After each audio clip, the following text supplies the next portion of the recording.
안녕하세요. 사례 연구 발표를 하게 된 김아영입니다. 제가 소개해드릴 사례는 화장품 전화 권유 판매 피해 사례입니다. 제가 이 주제를 선정하게 된 동기와 이와 관련된 피해 사례, 피해 구제 방안 차례로 설명해드리겠습니다. 저는 2013년 미젤랑이라는 화장품 판매 사이트에서 기초 화장품을 구매한 적이 있습니다. PPT에 보시면 2013년에 구매한 기록이 있으며 그것이 처음이자 마지막 구매일이었습니다. 그런데 최근인 2020년 5월에 제 번호로 미젤랑 화장품에서 전화가 오기 시작했습니다. 미젤랑 화장품 사이트는 없어진 지 오래인데 저의 개인정보를 아직 가지고 있다는 것입니다. 판매상들은 전화로 고가의 영양 크림을 무료로 보내준다며 계속해서 주소를 알아내려고 했습니다.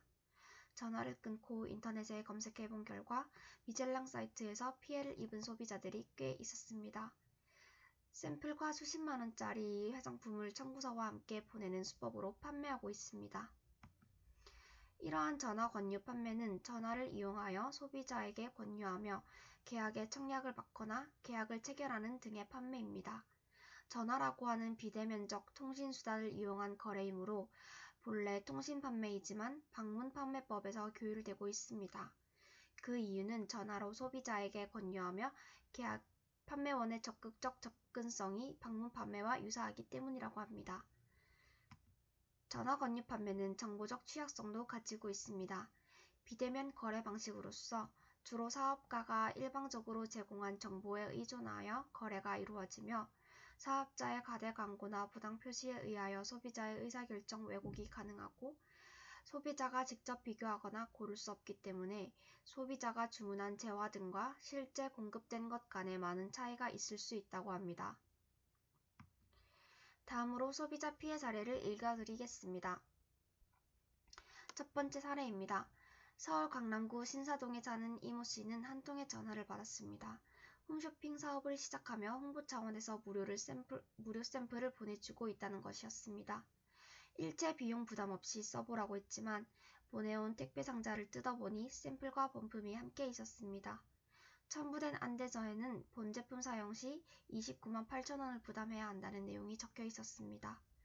이 씨는 나는 다행히 본품을 뜯지 않았지만 주의하지 않았다면 원치도 않은 화장품을 떠안을 뻔했다고 말했습니다. 두 번째 사례입니다.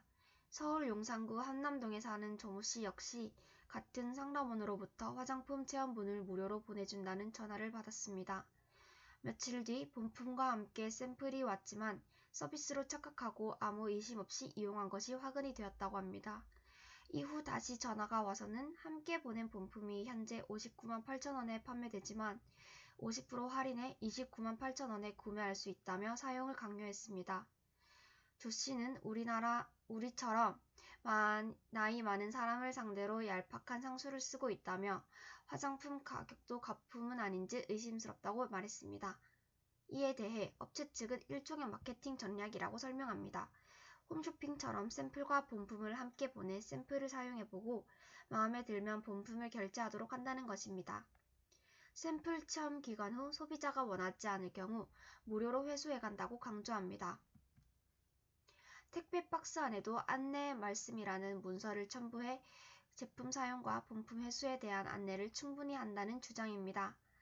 그러나 전화로 거래가 이루어지다 보니 업체의 중요한 내용을 정확하게 전달하지 않거나 소비자가 이를 제대로 인지하지 못해서 갈등이 발생하고 있습니다. 소비자들은 본품을 사용하면 금액을 지불해야 한다는 설명서가 동봉돼 있지만 이 설명서를 충실히 읽을 소비자가 몇이나 되겠느냐며 시장의 어두운 사람들을 대상으로 꼼수를 부리는 것이라고 불만을 토했습니다. 화장품 관련 소비자 피해 구제 수가 점점 늘어나고 있습니다. 피해 유형은 서비스 계약, 교환 환불 규정 등 계약에 관련된 것이며 비교적 최근인 2018년 총 167건으로 전체 피해 구제 건수의 절반가량을 차지했습니다. 피해 사례 증가 이유는 영업 방식이 갈수록 교묘해지고 있기 때문이라는 분석이 있습니다. 마지막으로 피해 구제 방안입니다. 전화 권유 판매의 경우 계약서나 상품을 인도받은 날로부터 14일 이내 청약 철회가 가능합니다. 또 거짓 과장된 사실을 알리거나 기만적인 방법을 사용해서 소비자를 유인해 거래하고 청약철회나 계약 해지를 방해하는 행위는 금지되어 있습니다. 제품을 사용한 이후에는 청약철회가 거부될 수 있으므로 배송된 상태 그대로 반송해야 합니다. 한국소비자원 관계자는 화장품 본품에 대한 내용이 미리 설명되었는지, 재판매가 어려울 정도로 본품이 훼손되었는지 다각도로 살펴봐야 정확히 청약철회 가능 여부를 판단할 수 있다면서 한국소비자원에 피해 구제 신청을 해 정확한 내용을 상담받을 것을 조언했습니다. 소비자센터 관계자는 피해 의심이 들면 제품을 받지 않고 수치 거절하는 것이 안전하다며 제품을 받았을 때는 화장품을 개봉하거나 훼손하지 말고 14일 이내 내용 증명을 보내 계약 취소를 통보하고 반품 영수증은 잘 보관해야 한다고 조언했습니다. 자신의 인적사항, 주소 등 개인정보 발설을 주의하며 섣불리 포장을 뜯거나 물품을 훼손하지 않고 계약서를 받은 날로부터 14일 계약서를 받지 않은 경우에는 사업자 주소를 안 날부터 14일 이내 서면으로 청약철회를 요청하고 서본을 보관합니다. 물품이 분실되거나 훼손되는 경우 불이익을 받을 수 있으므로 판매자와 연락이 되지 않은 상태에서 임의로 물품을 반송시키지 않는 것이 좋습니다. 이상으로 발표를 마치겠습니다. 감사합니다.